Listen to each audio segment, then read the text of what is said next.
Sidang lanjutan kasus dugaan penodaan agama dengan terdakwa Gubernur DKI Jakarta nonaktif Basuki Cahayapurnama atau Ahok kembali dilanjutkan pada Selasa 20 Desember 2016 di Pengadilan Negeri Jakarta Utara.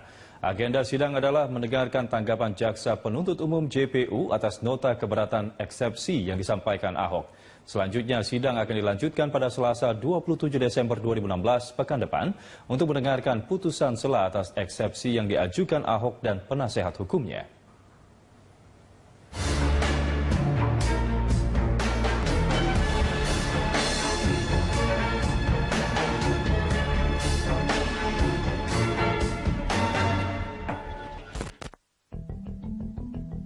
Sidang kasus dugaan penistaan agama yang disangkakan kepada Gubernur DKI Jakarta nonaktif Basuki Cahayapurnama alias Ahok kembali digelar pada Selasa 20 Desember 2016. Persidangan sempat terkendala ketika salah seorang pengacara Ahok meminta agar sidang ditunda pada hari lain, lantaran ada pengacara yang tidak hadir dalam persidangan. Alasan itu kemudian ditolak oleh majelis hakim. Di sidang kedua itu, jaksa penuntut umum menilai Ahok telah melakukan penodaan terhadap agama serta menghina para ulama dan umat Islam. Oleh karena itu, keberatan terdakwa Ahok dan kuasa hukumnya dinilai tidak tepat, sehingga meminta majelis hakim mengabaikannya. Jaksa menganggap eksepsi tidak berkekuatan hukum dan sebaliknya dakwaan jaksa telah sesuai hukum yang berlaku. Atas dasar itu, jaksa menolak semua alasan yang dijadikan keberatan terdakwa yang disampaikan dalam sidang sebelumnya. Seluruh alasan keberatan yang diajukan oleh terdakwa dan penasihat hukum tersebut tidak berdasarkan hukum dan patutlah untuk ditolak. Dan oleh karena itu, maka kami selaku penuntut umum dalam perkara ini memohon agar majelis hakim yang memeriksa dan mengadili perkara ini menjatuhkan putusan. Pernyataan saja, namun dilihat dari rangkaian keterhubungan dari rangkaian peristiwa. Sementara itu mengomentari isi buku yang dikutip Ahok, jaksa mengatakan isi buku itulah yang justru bisa menimbulkan perpecahan di masyarakat. Sedangkan terkait kebijakan pro-Islam yang disebut Ahok dalam eksepsinya adalah wajar dalam kapasitasnya sebagai gubernur dan tidak bisa dijadikan pembenaran. Di persidangan sebelumnya, tim pengacara Ahok menyebut proses hukum yang dijalani kliennya dipengaruhi oleh tekanan maka pelimpahan berkas dari polisi ke pengadilan bukan karena tekanan massa. Persidangan yang digelar di eks-gedung Pengadilan Jakarta Pusat di Jalan Gajah Mada berjalan dengan pengawalan ketat polisi. Hal itu dilakukan untuk mengamankan persidangan. Kegiatan sidang lanjutan Bapak Ahok tetap dilaksanakan di Pengadilan Jakarta Utara yang berada di Jalan Gajah Mada 17 ya, di Jakarta Pusat ya. Sampai sekarang kita belum mendapatkan ketetapan dari pengadilan, tentunya kita tetap akan menjaga di tempat itu ya. Jadi kita sudah membersihkan beberapa personil seperti yang kemarin. Seperti sidang sebelumnya, ratusan orang kelompok anti Ahok menyemut di depan gedung bekas Pengadilan Negeri Jakarta.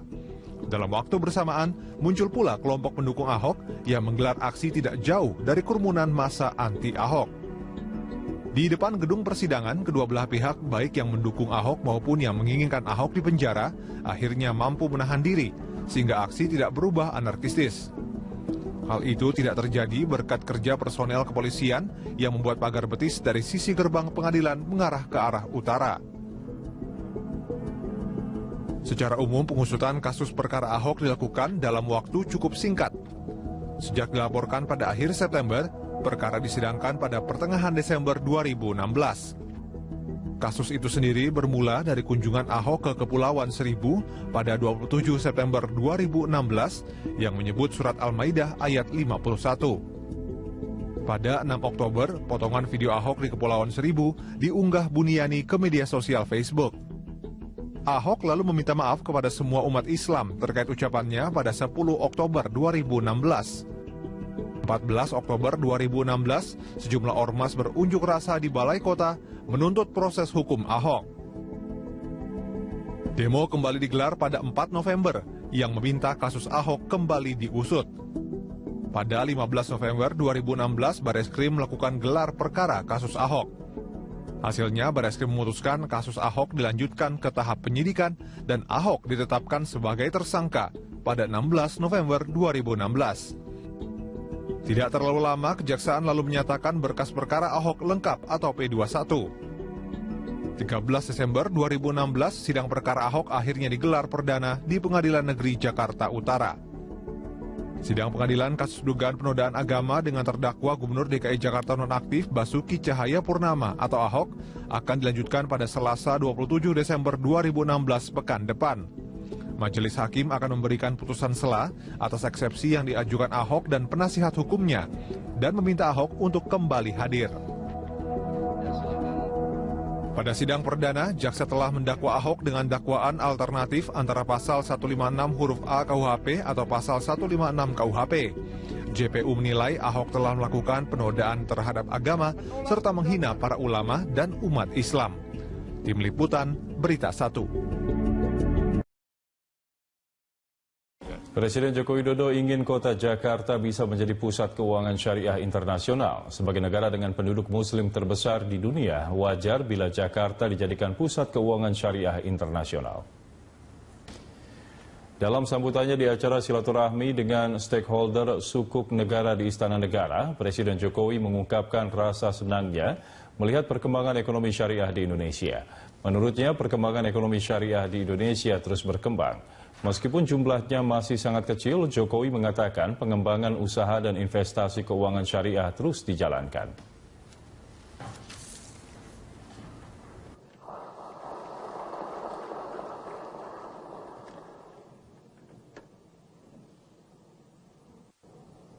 Sebagai negara dengan penduduk muslim terbesar di dunia, wajar apabila sebetulnya Jakarta ini bisa kita jadikan pusat keuangan syariah internasional. Yang saya dengar baru digodok di OJK, nanti akan disampaikan kepada saya. Karena memang potensi dan kekuatannya kita memiliki, kenapa itu tidak dimanfaatkan? Bukan hanya masalah yang berkaitan dengan keuangan syariah, bank syariah, asuransi syariah. Saya kira banyak hal yang lain yang bisa kita kembangkan, wisata syariah, restoran halal, industri syariah masih sangat besar sekali karena memang potensi pasar yang kita memang terbesar di dunia dengan penduduk. Kita beralih ke informasi lainnya, pemirsa. Tim kuasa hukum Jessica Kumala Wongso kembali melaporkan Hakim Pengadilan Negeri Jakarta Pusat Binsar Gultom Sinaga ke Komisi Yudisial Jakarta Pusat. Mereka menganggap Hakim Binsar Gultom telah melakukan pelanggaran kode etik selama persidangan lalu. Pelaporan yang diwakili oleh Hidayat Bostam ini menilai jika majelis hakim yang satu ini menangani perkara Jessica melakukan beberapa pelanggaran kode etik pasal 7 ayat 1 huruf F peraturan MA atau KY tentang pedoman perilaku hakim. Selain itu, hakim juga tidak objektif dan dianggap sesat karena memihak kepada korban yakni Wayan Mirna Salihin ketimbang melihat bukti-bukti yang ada. Bagi hakim itu selaku hakim itu, biarkanlah jaksa membuktikan. Ya kan, membuktikan, jangan hakim itu membuktikan, turun dari persidangan itu dari meja dia turun ke bawah, dia membuat satu rekonstruksi.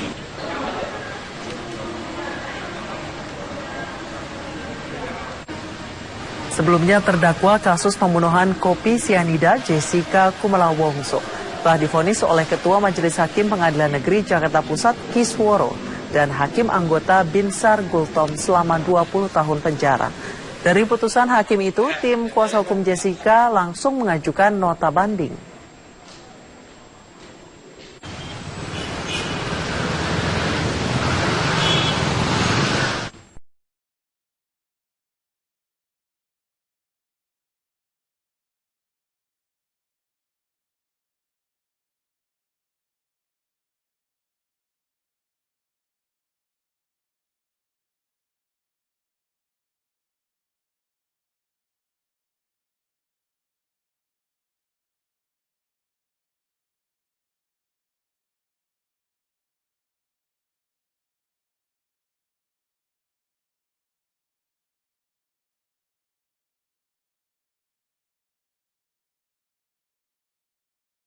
Sidang lanjutan kasus dugaan penodaan agama dengan terdakwa Gubernur DKI Jakarta nonaktif Basuki Cahayapurnama atau Ahok kembali dilanjutkan pada Selasa 20 Desember 2016 di Pengadilan Negeri Jakarta Utara.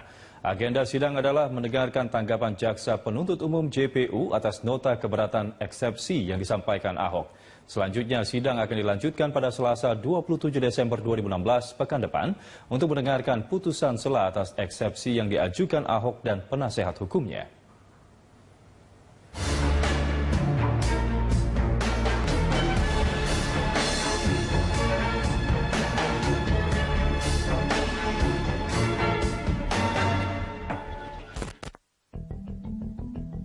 Sidang kasus dugaan penistaan agama yang disangkakan kepada Gubernur DKI Jakarta nonaktif Basuki Cahayapurnama alias Ahok kembali digelar pada Selasa 20 Desember 2016.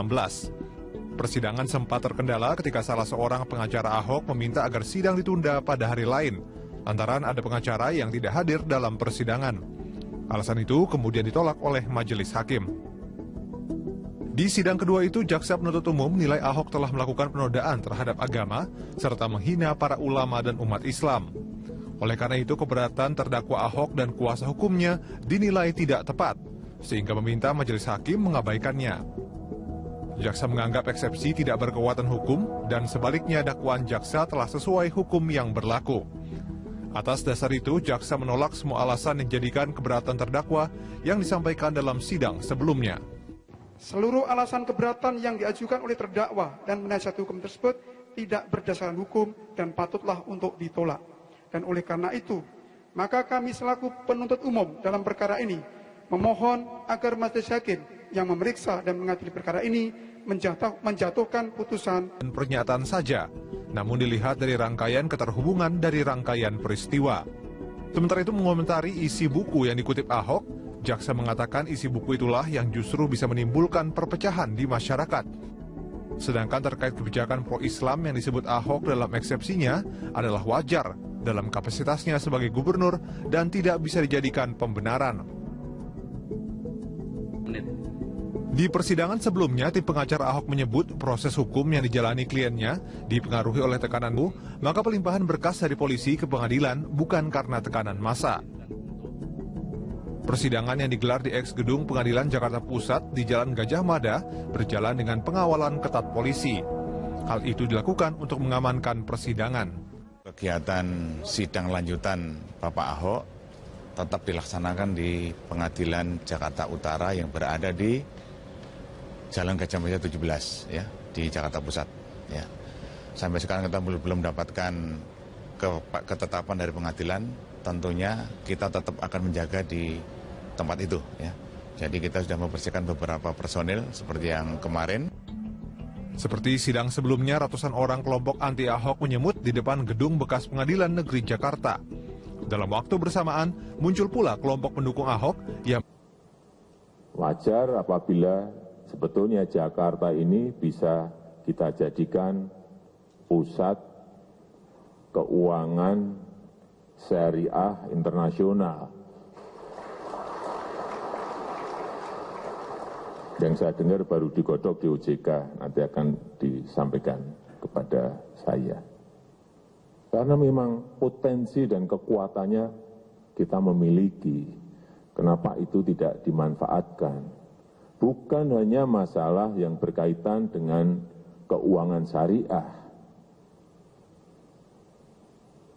bank syariah, asuransi syariah. Saya kira banyak hal yang lain yang bisa kita kembangkan, wisata syariah, restoran halal, industri syariah, masih sangat besar sekali yang karena memang potensi pasarnya kita memang terbesar di dunia dengan penduduk. Kita beralih ke informasi lainnya, pemirsa. Tim kuasa hukum Jessica Kumala Wongso kembali melaporkan Hakim Pengadilan Negeri Jakarta Pusat Binsar Gultom Sinaga ke Komisi Yudisial Jakarta Pusat. Mereka menganggap Hakim Binsar Gultom telah melakukan pelanggaran kode etik selama persidangan lalu. Pelaporan yang diwakili oleh Hidayat Postam ini menilai Pengadilan Negeri Jakarta Utara. Sidang pengadilan kasus dugaan penodaan agama dengan terdakwa Gubernur DKI Jakarta nonaktif Basuki Cahayapurnama atau Ahok akan dilanjutkan pada Selasa 27 Desember 2016 pekan depan. Majelis Hakim akan memberikan putusan sela atas eksepsi yang diajukan Ahok dan penasihat hukumnya dan meminta Ahok untuk kembali hadir. Pada sidang perdana, jaksa telah mendakwa Ahok dengan dakwaan alternatif antara pasal 156 huruf A KUHP atau pasal 156 KUHP. JPU menilai Ahok telah melakukan penodaan terhadap agama serta menghina para ulama dan umat Islam. Tim Liputan, Berita 1. Presiden Joko Widodo ingin kota Jakarta bisa menjadi pusat keuangan syariah internasional. Sebagai negara dengan penduduk muslim terbesar di dunia, wajar bila Jakarta dijadikan pusat keuangan syariah internasional. Dalam sambutannya di acara silaturahmi dengan stakeholder sukuk negara di Istana Negara, Presiden Jokowi mengungkapkan rasa senangnya melihat perkembangan ekonomi syariah di Indonesia. Menurutnya, perkembangan ekonomi syariah di Indonesia terus berkembang. Meskipun jumlahnya masih sangat kecil, Jokowi mengatakan pengembangan usaha dan investasi keuangan syariah terus dijalankan.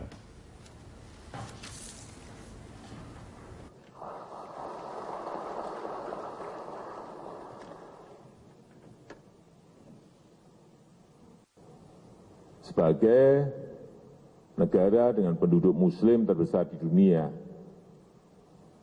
menggelar aksi tidak jauh dari kerumunan massa anti-Ahok. Di depan gedung persidangan, kedua belah pihak baik yang mendukung Ahok maupun yang menginginkan Ahok dipenjara akhirnya mampu menahan diri sehingga aksi tidak berubah anarkistis. Hal itu tidak terjadi berkat kerja personel kepolisian yang membuat pagar betis dari sisi gerbang pengadilan mengarah ke arah utara. Secara umum, pengusutan kasus perkara Ahok dilakukan dalam waktu cukup singkat. Sejak dilaporkan pada akhir September, perkara disidangkan pada pertengahan Desember 2016. Kasus itu sendiri bermula dari kunjungan Ahok ke Kepulauan Seribu pada 27 September 2016 yang menyebut surat Al-Maidah ayat 51. Pada 6 Oktober, potongan video Ahok di Kepulauan Seribu diunggah Buniani ke media sosial Facebook. Ahok lalu meminta maaf kepada semua umat Islam terkait ucapannya pada 10 Oktober 2016. 14 Oktober 2016, sejumlah ormas berunjuk rasa di Balai Kota menuntut proses hukum Ahok. Demo kembali digelar pada 4 November yang meminta kasus Ahok kembali diusut. Pada 15 November 2016, Bareskrim melakukan gelar perkara kasus Ahok. Hasilnya, Bareskrim memutuskan kasus Ahok dilanjutkan ke tahap penyidikan dan Ahok ditetapkan sebagai tersangka pada 16 November 2016. Tidak terlalu lama, Kejaksaan lalu menyatakan berkas perkara Ahok lengkap atau P21. 13 Desember 2016, sidang perkara Ahok akhirnya digelar perdana di pengadilan.